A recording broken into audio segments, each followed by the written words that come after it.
You are watching A Peek Behind the Lines. I'm Tiana Speter, and today we are getting bowled over by two amazing artists who will be headed back to Australia this May, teaming up for a co-headline extravaganza, the Bowl My Bones tour. I am joined by Jaret from Bowling for Soup and Mr. Frank Turner. Welcome, gentlemen. How are you both today?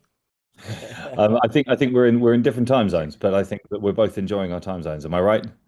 Yeah, that's right. Yeah, we're doing good. It's a crazy day for both of us, I think, but we're getting through it, and I'm happy to be talking about touring. Yes, Yes. it's a lovely I'm thing to excited talk for the about. tour, in fact, because then we get to hang out rather than in person rather than on a Zoom call. Same. This man gives great hugs. Oh, love this. This I'm a is good good. hugger. Yeah. Perfect. Well, obviously, you are no strangers to one another, as we know, but your collab history includes hosting a live stream together back in the pandemic days. Of course, the team up between you on Drunk as It Takes and many other things. Obviously, we know he's a great hugger too, so you've obviously met in person more than once. But how did this Aussie co headliner come to be between the two bands? What's the origin story behind this tour? Well, we were both Um, over there at the same time, and for good things, right? And yeah, good things. you know that like all bands that when you're touring around and artists and you're just, hey, we should do something together, and it actually I remember the day I was we were going over to see Corn, I think, and we had just Don't seen tell them. we had I just was there too. It's fine. We all saw corn. we were just watching I had just watched Frank, and I was just like, man, we should just suggest that we do Australia together, and then I think I mentioned it to you, and then we mentioned it to the promoter, and it's quite one of those things where actually I feel like they kind of shut it down at first. I don't know if that'll ever work, and Yeah. then next thing you know, they were like, you know what, maybe that is a good idea, and so born out of us connecting again at a festival, and after many years of talking about trying to do something together, and here we are. Yeah, I think most touring musicians who are friends with each other, it's like sort of saying like asking someone how the weather is. You're just kind of like, yeah, let's tour together sometime. You're like, Yeah, yeah, yeah. let's do it. And I think we're both pleasantly surprised that the stars have aligned on this one.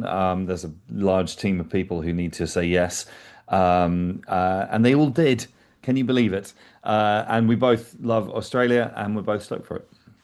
Well, Australian crowds are so excited, and I think it's really, really awesome to not only see that there is such a beautiful creative collaboration, a personal like connection with you two. And Jaret, I have read you speak about Frank being your favorite artist of the last 15 or so years when you put out your country album. When did Yeah. you actually first discover Frank's music, and what was it about Frank and his very beautiful musical creations that won you over back in the day?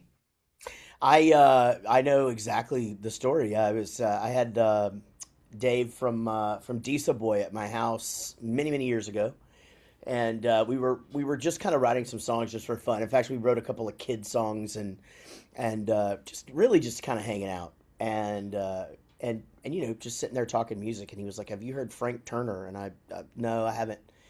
And I much like anything, when somebody suggests something to you, it's like, I do feel like that my musical dance card sometimes is full, but anyway, I just started listening to Love Iron Song, and I instantly hooked. Just I knew Proof Rock before he got famous. It literally just spoke to me in some weird way, and then lyrically, just all of the songs. It was just kind of one of those things where, and I don't know if I've ever said it to this extent in front of Frank before, but I Do you had want me to really. step out?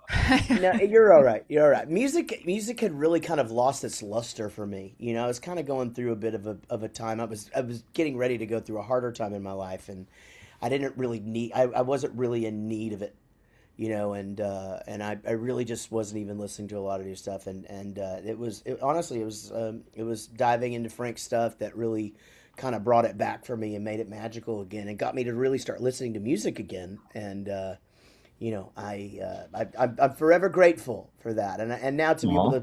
to call you friend, Frank, and to be able to share beers and experiences and tours and stuff like that, and he's one of few friends that I have him tattooed on me, but High they praise. others exist. No, look, he's mentioned this before in the interviews, and it's getting increasingly awkward that I haven't returned the favor. And I'm going. Ah. when we get to Australia. No, I mean, first of all, you haven't said quite that before, and I'm very, very, very touched by that. Thank you, man, because Yeah. among other things, you're both a musician, a songwriter, and a friend that I respect enormously.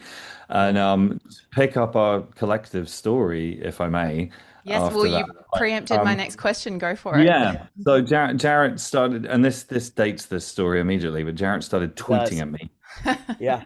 back at a time when anyone did that and anyone cared, when it was still called Twitter.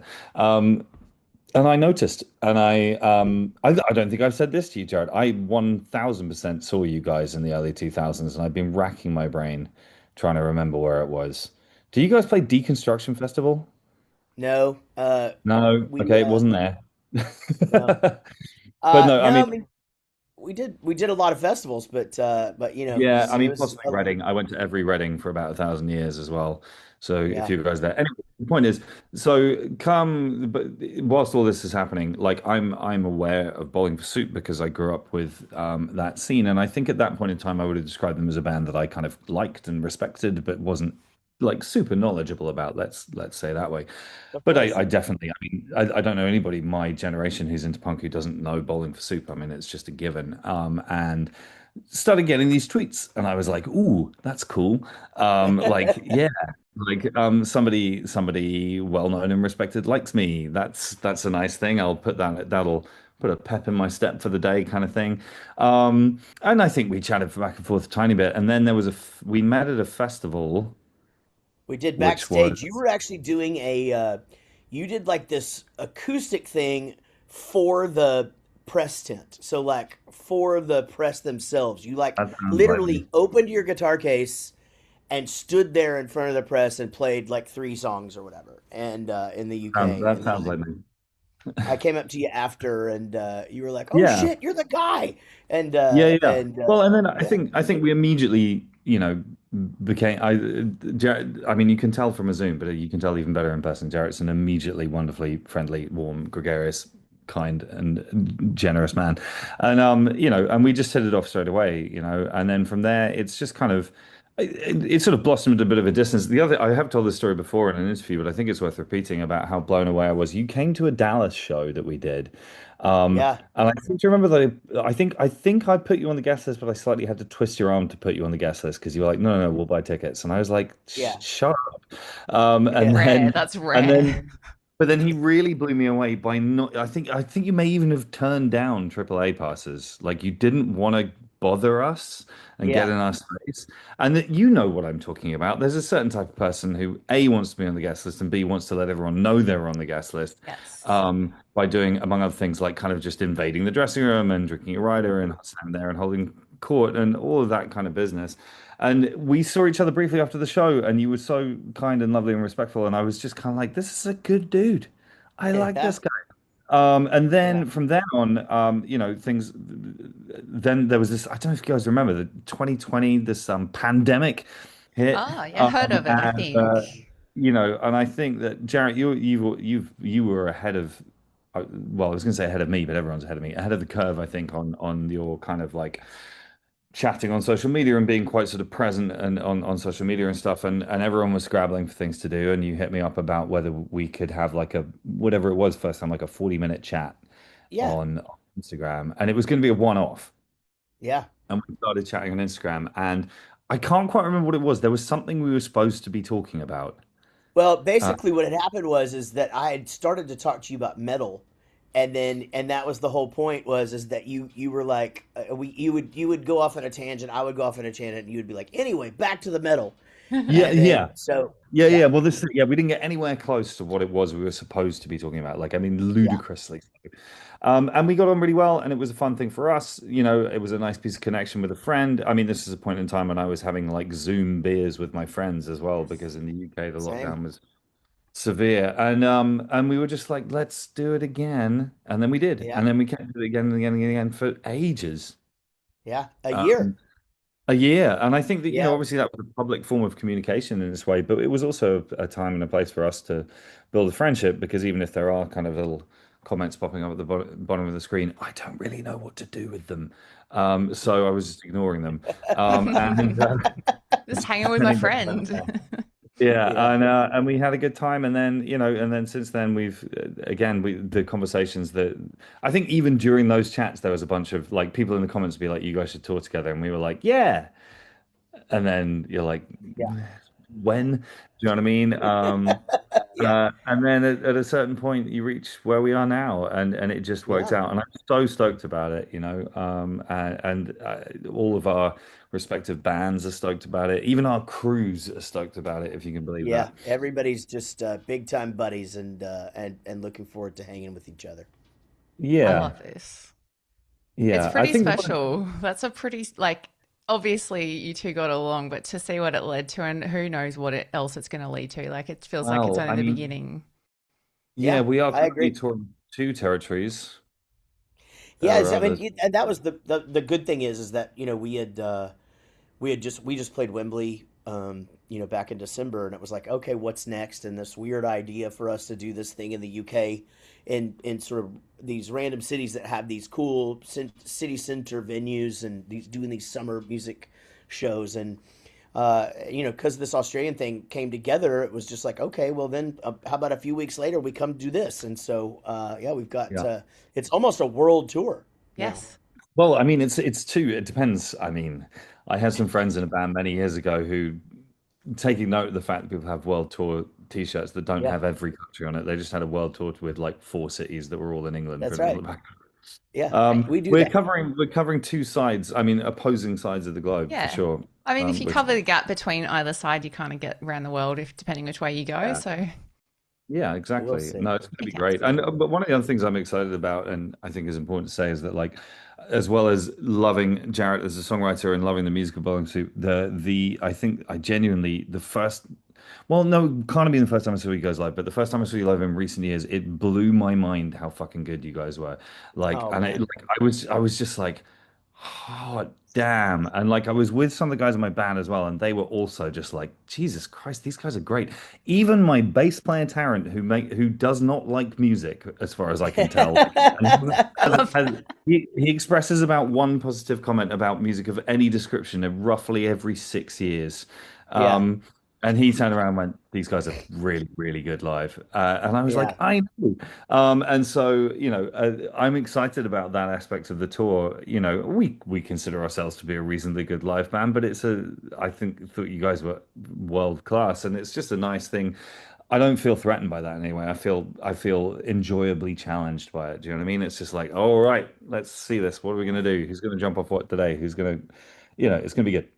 Bring it. Certainly Well, makes it for a great night for the fans, because we though we do two very different shows, we both, we know that our bands are both pretty good, and and it's gonna be a good night for sure. Yeah. well, I think it's fair to say, and everything we've seen every time both of you have been here, whether it was good things where we actually did get to kind of see you in the same vicinity or previously on all your other visits. And speaking of that, it is nobody's first rodeo here.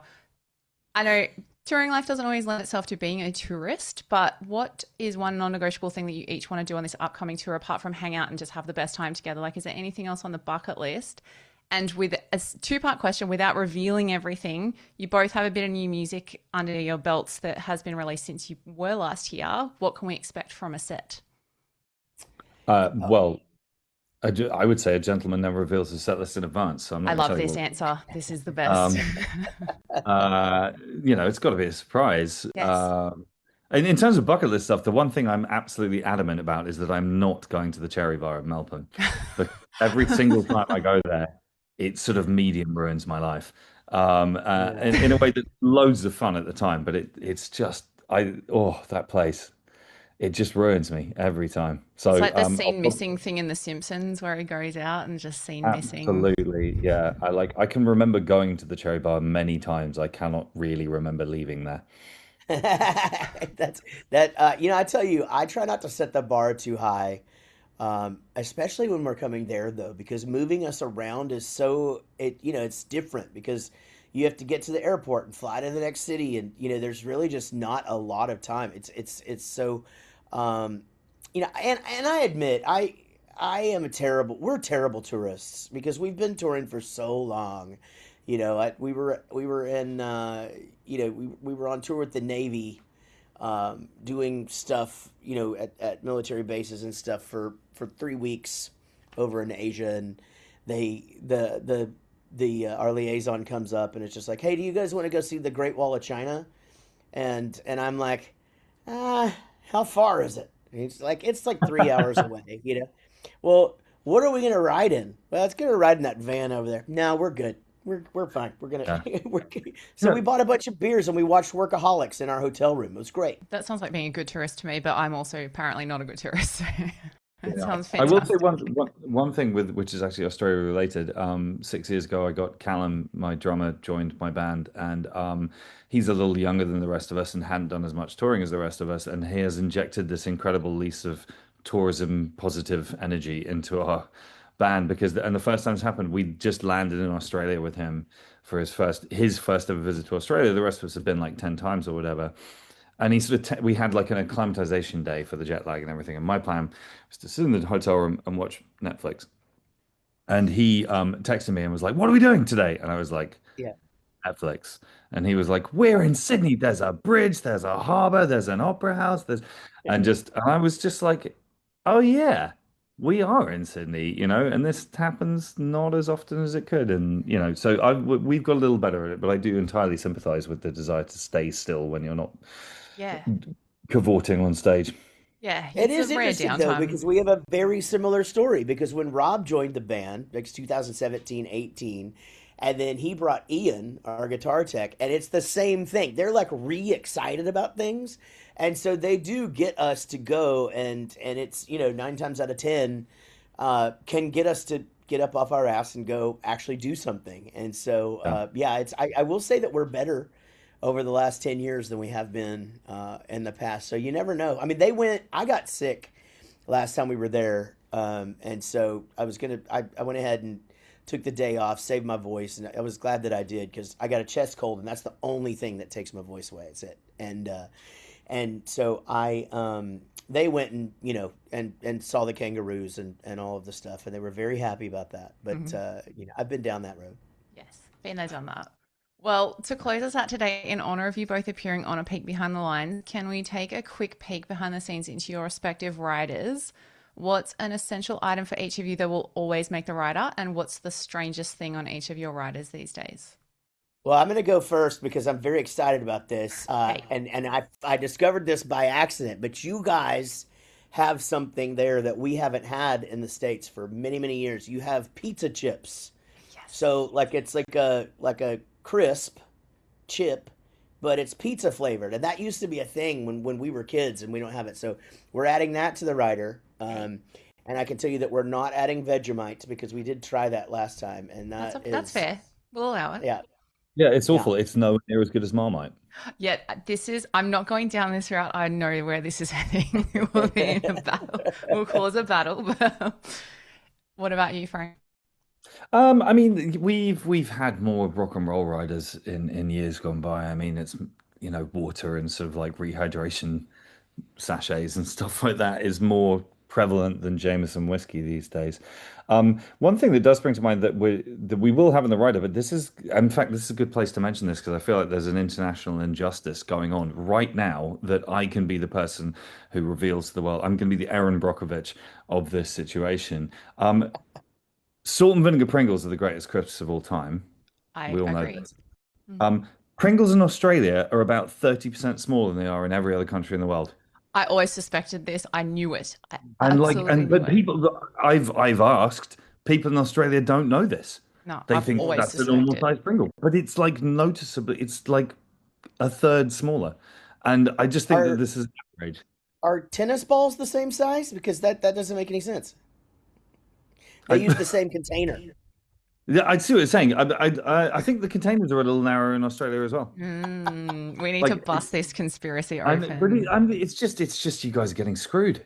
I mean, I'm glad someone was brave enough to say it. Thank you for advocating for us. So we'll see if we can raise this to the proper people and sort it out before you get here. Fantastic. Well, Frank and Jared, it is a pleasure to spend some time chatting with you both today. We absolutely cannot wait to have you both ripping Australian crowds and you on this May. Tickets for Bowl My Bones Australian Tour are on sale now from Destroyer Lines. Enjoy the rest of your day, guys. Thank you very much. Thank you.